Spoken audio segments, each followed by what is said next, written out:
میرے کئی جاننے والے نوجوان ہیں جو پاکستان میں بے روزگاری کے عذاب سے گزر رہے تھے، لیکن نہ ہی وہ کسی دکان یا پیٹرول پمپ پر ادنیٰ درجے کی ملازمت کرنے پر تیار تھے اور نہ ہی ریڑھی لگا کر آمدنی کی کوئی سبیل تلاش کرتے تھے۔ اسی طرح وہ کوئی ہنر سیکھنے میں بھی دلچسپی نہیں رکھتے تھے۔ وہ صرف اچھی جابز کی تلاش میں کئی برسوں سے در بدر بھٹک رہے تھے اور بے روزگاری کا عذاب برداشت کر رہے تھے۔ پھر ایسا ہوا کہ انہیں یورپ اور امریکہ میں جانے کا موقع مل گیا۔ وہاں پہنچ کر انہی نوجوانوں نے ریسٹورنٹس میں پلیٹیں صاف کرنے سے لے کر پیٹرول پمپ پر گاڑیوں میں پیٹرول بھرنے کا کام شروع کر دیا۔ کسی نے ڈپلومہ کر کے الیکٹریشین کا کام شروع کر دیا تو کوئی پلمبر بن گیا، اسی طرح کوئی چوکیدار بن کر بیٹھ گیا۔ ان نوجوانوں کے رویوں میں اتنے بڑے فرق کی اصل وجہ کیا ہے؟ 3000 سال پہلے تشکیل پانے والا ایک نظام کس طرح نوجوانوں کو آج بھی بے روزگار رکھے ہوئے ہے؟ پاکستان میں نوجوان کوئی ہنر سیکھنے یا ریڑھی لگانے کے بجائے نوکریوں کی تلاش کیوں کرتے ہیں؟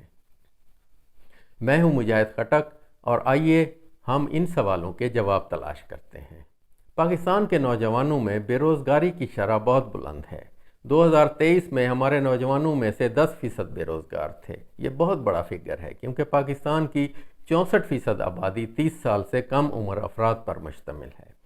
اس بے روزگاری کے پیچھے ایک بہت بنیادی وجہ ذات پات کا وہ نظام ہے جو کم از کم 3000 سال سے برصغیر پر مسلط رہا ہے۔ یہ بات آپ کو عجیب لگے گی، لیکن اس کی وضاحت کروں گا تو معاملہ آپ کو سمجھ آ جائے گا۔ برصغیر میں ذات پات کا نظام آریہ اپنے ساتھ لائے تھے۔ یہ نظام کب شروع ہوا اس بارے میں یقین سے کچھ نہیں کہا جا سکتا، تاہم 3000 سال پہلے لکھی جانے والی کتاب مانو سمرتی میں اس نظام کی تفصیل اور اس کے حق میں دلائل موجود ہیں۔ اس کا مطلب ہے کہ یہ نظام اس سے بھی پرانا ہے، جسے 3000 سال پہلے باقاعدہ کتاب کی شکل میں تحریر کیا گیا۔ یہ نظام آزادی سے پہلے مکمل طور پر مستحکم رہا۔ اب اسے توڑنے کی کوشش ہو رہی ہے، مگر دیہی علاقوں میں یہ آج بھی موجود ہے۔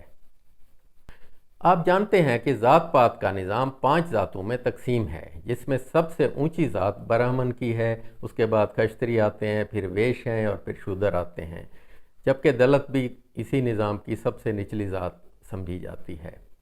شودر ذات میں وہ لوگ بھی شامل ہیں جنہیں پاکستان میں کمی کمین کہا جاتا ہے۔ کمی کا مطلب ہے کام کرنے والا۔ کمی قوم میں چوڑھا، مسلی، نائی، چمار، دھوبی، میراسی، کسائی، کمہار، ترخان، لوہار، چنگڑ، ملاح، کیوات، تیلی، کہار، گڈریا، سونار، درزی وغیرہ شامل ہیں۔ انہیں سندھ میں بھیل، کوہلی، تورکھیل، کسب گر، باگڑی، لاچھی اور لوہڑی وغیرہ کہتے ہیں۔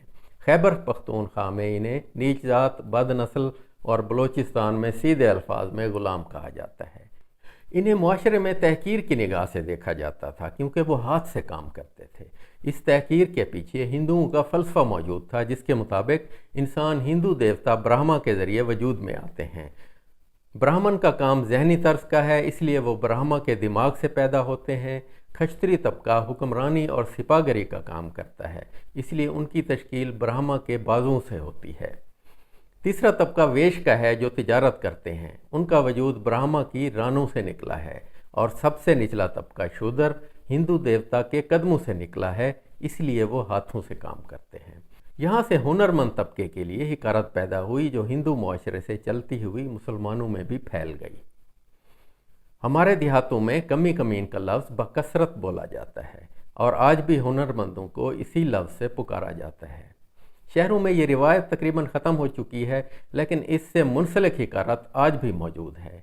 یہی حقارت ہے جو نوجوانوں کو کوئی کام کر کے رزق حاصل کرنے سے روکتی ہے۔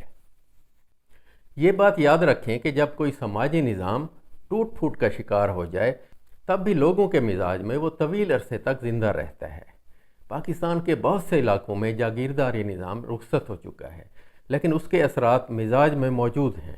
اسی کی وجہ سے غیرت کے نام پر قتل ہوتے ہیں، خواتین کو مردوں کی جاگیر سمجھا جاتا ہے اور انہی رویوں کے باعث پسند کی شادی کی مخالفت کی جاتی ہے۔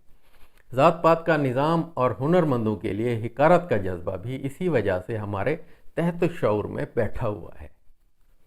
اس کی مثال میں اپنی زندگی کے ایک واقعے سے دیتا ہوں۔ میں نے ایم اے اردو میں فرسٹ ڈویژن حاصل کی، لیکن مجھے لیکچرر کی کوئی جاب نہیں مل سکی۔ چنانچہ میں نے ہنر سیکھنے کے لیے گاڑیوں کی ایک ورکشاپ میں کام شروع کر دیا۔ وہاں صورتحال یہ تھی کہ میرا استاد جو چٹا ان پڑھ تھا وہ مجھے کام بتاتے ہوئے گھبراتا تھا۔ اس کی وجہ سے میرے کام سیکھنے کی رفتار بہت سست ہو گئی۔ جو لوگ گاڑیاں بنوانے آتے تھے انہیں استاد بتاتا تھا کہ یہ لڑکا 16 جماعتیں پاس ہے۔ سب مجھے رحم بھری نظروں سے دیکھتے رہتے تھے۔